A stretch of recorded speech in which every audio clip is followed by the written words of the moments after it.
سامعین و ناظرین، ہم نے اپنی پچھلی ویڈیو میں آپ حضرات کے سامنے غازی پور کے ایک صوفی بزرگ حضور صوفی ملت سید شاہ عبید الرحمن چشتی علیہ الرحمہ کا ذکر فرمایا تھا۔ آج کی اس ویڈیو میں ہم انہی کے جد کریم اور خانقاہ غوثیہ چشتیہ کے بانی حضرت محبوب الرحمن شاہ ابو الغوث غرم دیوان علیہ الرحمۃ والرضوان کی زندگی کا مختصر حال آپ کے سامنے پیش کریں گے۔ تو چلیے شروع کرتے ہیں۔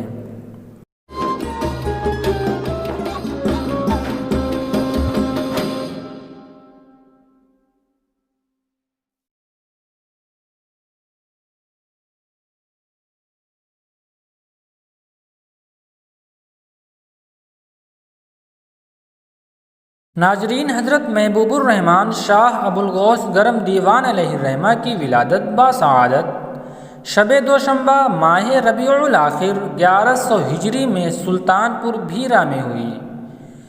آپ کے دادا جان حضرت مخدوم شاہ اسماعیل علیہ الرحمہ ابھی باحیات تھے اور آپ کی زندگی حالت جذب میں گزر رہی تھی اور آپ کسی کی طرف توجہ نہیں فرما رہے تھے، مگر جب دائی حضرت مخدوم شاہ ابو الغوث کو آغوش میں لے کر آپ کے پاس حاضر ہوئیں اور عرض کرنے لگی حضور پوتا قدم بوسی کے لیے آیا ہے، آپ نے جیسے ہی یہ مسرت بخش خبر سنی تو شوق دید میں سر کو اٹھایا اور زبان مبارک پر یہ کلمات جاری ہو گئے: غوث ابو الغوث، اقطاب ابو الغوث، ابدال ابو الغوث۔ پھر بچے کو گود میں لے کر شفقت فرمائی۔ حضرت شاہ ابو الغوث علیہ الرحمہ نے جب آنکھیں کھولیں تو اللہ و رسول کی باتیں سنیں، پیغمبر اسلام، بزرگان دین، اولیاء کرام کے تذکروں اور ان کی محبتوں میں جد کریم اور پورے خانوادے کو غرق پایا۔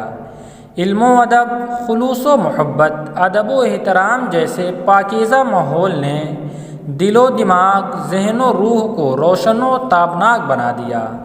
بچپن ہی میں آپ عشق رسول اور محبت خدا کی دولت سے مالا مال ہو گئے۔ جد کریم نے اپنی ٹکسال میں ڈھال کر آپ کو کندن بنا دیا اور 6 برس کی عمر تک پہنچتے پہنچتے آپ خود فنا فی اللہ ہو گئے۔ 6 سال کی عمر شریف میں ہی آپ کے جد کریم کا وصال پرملال ہو گیا۔ انا للہ و انا الیہ راجعون۔ شاہ ابو الغوث گرم دیوان علیہ الرحمہ نے ابتدائی تعلیم اپنے والد گرامی سے حاصل کی، پھر والد گرامی کی وفات کے بعد آپ تعلیم کی تکمیل کے لیے شہر بنارس تشریف لائے، مگر وہاں آپ کو مطلوب حاصل نہ ہو سکا۔ وہاں سے غازی پور کا رخ فرمایا۔ کچھ عرصے اسی علاقے میں علم ظاہری میں مشغول رہے اور کچھ دنوں کے بعد وطن عزیز لوٹ آئے اور اپنے مطالب کو اپنے جد کریم حضرت مخدوم شاہ اسماعیل علیہ الرحمہ کے حوالے کر دیا اور آپ کو اپنے جد کریم کی بارگاہ ناز سے بے شمار فوائد حاصل ہوئے اور اولیاء کرام کی بارگاہ میں حاضری کا جذبہ بھڑک اٹھا۔ پھر آپ کی چوچا شریف غوث العالم حضرت سید مخدوم اشرف جہانگیر سمنانی کے آستانے عالیہ پر پہنچے۔ آپ کی زیارت سے بے شمار الطاف و کرم کی بارش ہوئی اور بارگاہ اشرف سے آپ کو حضرت مولانا شاہ رمضان قدسہ سرہ کی زیارت کا حکم ہوا۔ آپ حضرت شاہ رمضان رحمۃ اللہ علیہ کی بارگاہ میں پہنچے اور راہ سلوک کی اکثر نایاب چیزیں انہی سے حاصل کر کے وطن کی طرف لوٹ آئے۔ اسی درمیان آپ کی آنکھیں پیر کامل کو تلاش کر رہی تھیں۔ الغرض تلاش مرشد میں رخت سفر باندھ لیا اور بنارس تشریف لائے، لیکن اپنا مطلوب نہ پا کر الہ آباد کی طرف عازم سفر ہوئے۔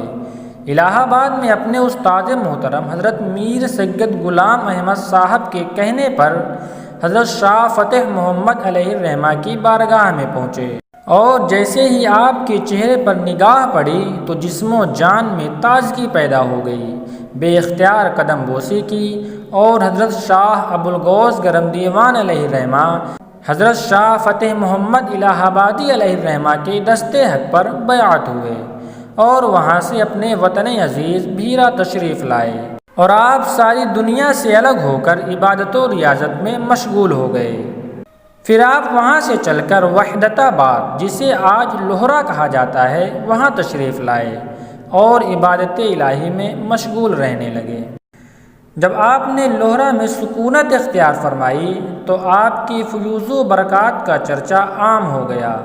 اہل حاجت دور دراز مقامات سے آپ کی خدمت میں حاضری دینے لگے اور اپنی مرادیں پانے لگے، اور کئی اندھے، کوڑھی، فالج زدہ، بے اولاد عورتیں اور ہر حاجت مند جو اپنی حاجتیں حضور والا کے پاس لاتے، حسب منشا پوری ہوتی۔ اللہ نے آپ کی ذات کو بڑا نفع بخش بنایا تھا اور اللہ نے آپ کی دعاؤں میں بڑا اثر رکھا تھا۔ آپ کو گرم دیوان کا خطاب کیسے ملا، اس سلسلے میں مختلف اقوال ہیں۔ دو معتبر قول ہم یہاں ذکر کرتے ہیں۔ پہلا قول یہ ہے کہ آپ کو گرم دیوان اس لیے کہتے ہیں کہ بعض اوقات خرق عادت سے آپ کا جسم اس قدر گرم ہو جاتا تھا کہ اس پر گیہوں کی روٹی پکائی جا سکتی تھی۔ ایک مرتبہ فقراء کی ایک جماعت آپ کی بارگاہ میں مہمان ہوئی۔ آپ نے ان کے لیے روٹی پکانے کا حکم دیا۔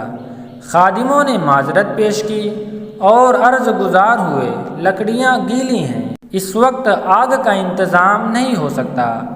آپ جلال میں آ گئے اور ارشاد فرمایا، آٹا تیار کرو اور میری پیٹھ پر روٹی سیک لو۔ الغرض خادموں نے ایسا ہی کیا، اور جب روٹی پیٹھ پر رکھی گئی تو روٹی فوراً پک کر تیار ہو گئی۔ دوسرا قول یہ ہے کہ آپ کے مرشد گرامی حضرت فتح محمد الہ آبادی علیہ الرحمہ نے بحکم خداوندی یہ لقب آپ کو عطا فرمایا۔ اگر ہم ان دونوں اقوال پر غور کریں تو ہمیں معلوم ہوگا کہ ان دونوں اقوال میں کوئی تضاد نہیں ہے۔ عین ممکن ہے کہ دونوں باتوں کا وقوع ہوا ہو۔ دوستوں، آج کی ویڈیو میں بس اتنا ہی۔ حضرت شاہ ابوالغوث گرم دیوان علیہ الرحمہ کی باقی کی حالات زندگی جاننے کے لیے بنے رہیں حنفی مشن یوٹیوب چینل کے ساتھ۔